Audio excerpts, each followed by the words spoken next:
patients, including in Vancouver, have had their access denied by unacceptable delays, including thousands of patients who have had their surgeries cancelled because of a critical shortage of anesthesiologists. BC's anesthesiologists have been ringing alarm bells about the system's failure for well over a decade. We have several anesthesiologists working long past traditional retirement ages to try to fill the gaps, to keep our operating rooms running. The provincial government recognized at least 8 years ago that they were dealing with a shortage in our specialty. They've declared virtually the entire province underserviced areas of need for anesthesiologists, and they've declared that to Immigration Canada several dozen times. We had an old workforce. They were retiring quicker than in other provinces, and because the workload was excessive, we were having more difficulties recruiting. No one wanted to come here to work 72 hours a week, which is what the average full-time anesthesiologist works. The BCMA over the years has managed to get the medical profession to unite and deal with these issues. Unfortunately, in the current situation, it's not positioned to do that and hasn't been able to address the concerns of anesthesiologists in this province. And I can tell you, as someone who's worked here since 1990, that when I finished my residency program, I went out to Chilliwack to work because there was really no jobs in the Lower Mainland, and certified anesthesiologists were spreading into all the smaller communities in this province. That's 20 years ago. Now we have a lack of certified anesthesiologists in all of those cities. And as anesthesiologists, we are involved, thank you Carolyn for recognizing, we're involved in all sorts of patient care inside and outside of the operating room. Obstetrics, pain management, radiology, resuscitation, intensive care units. We are a critical part of the team in each of those areas.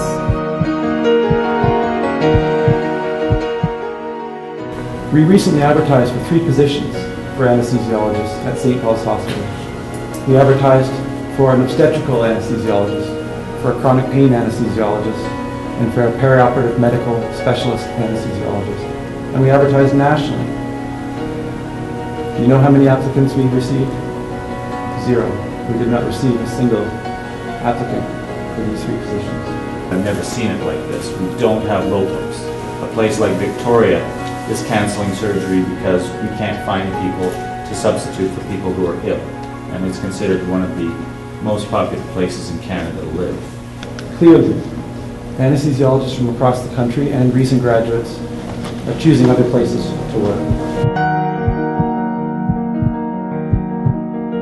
What a healthcare system is supposed to do is deliver quality care to the people that need it. And when they need it, they should get it in a timely way. When we get to that point where operating rooms are being closed because of a lack of physician human resource, then the system's not working properly and we have to change it. The wait list of British Columbians for surgery has doubled in the last decade.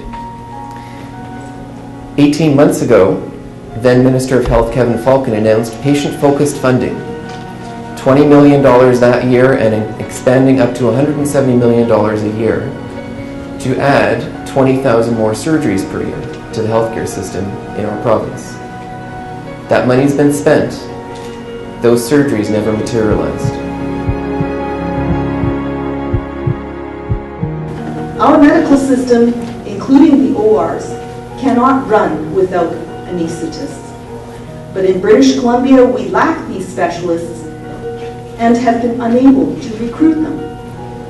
In 2011, last year, there were approximately 10,000 surgical patients who were cancelled across this province for no reason other than the fact that there was a shortage of anesthesiologists at their hospital. Many surgical programs in the province are in the threat of closing down. So in the 20 years that I've been involved in this, the process that the British Columbia Medical Association is using to address physician resource is not working, and it has to be reworked. And it's in the interests of the people of British Columbia that all of the physician groups under the BCMA have access to an appropriate arbitration process to have their problems dealt with.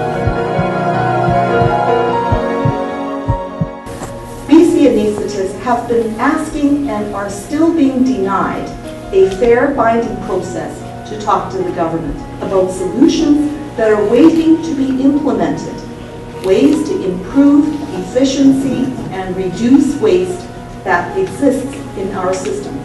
There needs to be transparency, there needs to be accountability, and there needs to be a binding dispute resolution process. Why is the BC Health Authority suing 270 of our anaesthetists who are overworked and struggling to provide patient care, and threatening them with suspension of their hospital privileges for calling attention to these shortages? How will attacking our anesthesiologists with lawsuits and threats and refusing to talk to them help to solve our problem with the shortage and make BC more attractive in recruiting anesthesiologists to our province? We have reached the point where we can't simply add more money to the healthcare system. That being said, I mean, let's recognize in the recent budget in February, $500 million was added to the healthcare budget this year compared to last. So it's not like new money is not going into the system. The problem is, what is it getting for you? It's getting very, very, very uncomfortable in hospitals now because the ability of physicians to affect decision-making is spiraling downward. And pretty soon you'll have some type of bureaucracy dictating, who gets surgery, who doesn't get surgery. And instead it should be based on medical science, who gets the good outcomes when you spend dollars wisely. And we can't have bureaucrats deciding who gets health care. It has to be professionals in consultation with the taxpayer. According to information that the health authorities have recently provided us, those cancelled surgeries have cost the healthcare system approximately $17 million.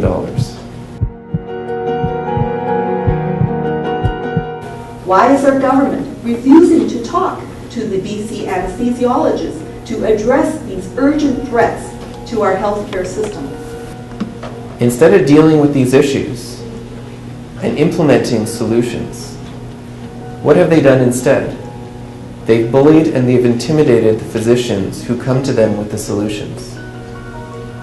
They threatened to remove the hospital privileges of virtually every anesthesiologist in this province. They've threatened our licenses through complaints to the College of Physicians, not just recently, but as a repeated pattern every time that we raise patient care issues publicly over the last 3 years.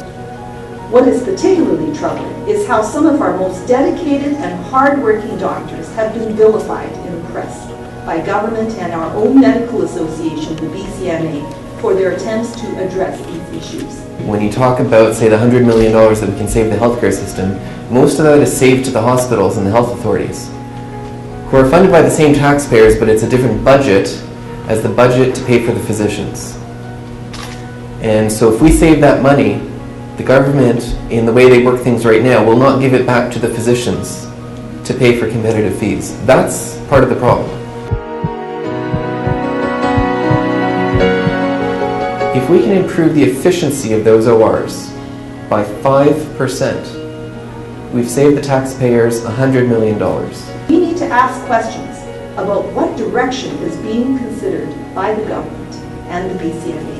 Some of the recommendations from the Anesthesia Joint Review Committee would have easily done that. We need meaningful consultations with citizens as both patients and taxpayers to ensure that all British Columbians will be able to access quality health care when we need it. Implementation of electronic medical records, expansion of anesthesia assistants who are physician extenders who can help us do things more efficiently.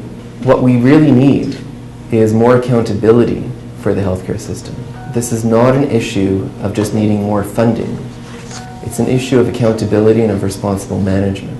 It is important for our open government to listen to the voices of their constituents and to harness the wisdom and ideas of our citizens and professionals in BC. What the BC Anesthesiologist Society wants to do is to bring those 17 joint recommendations to a fair and binding process in front of a neutral third party.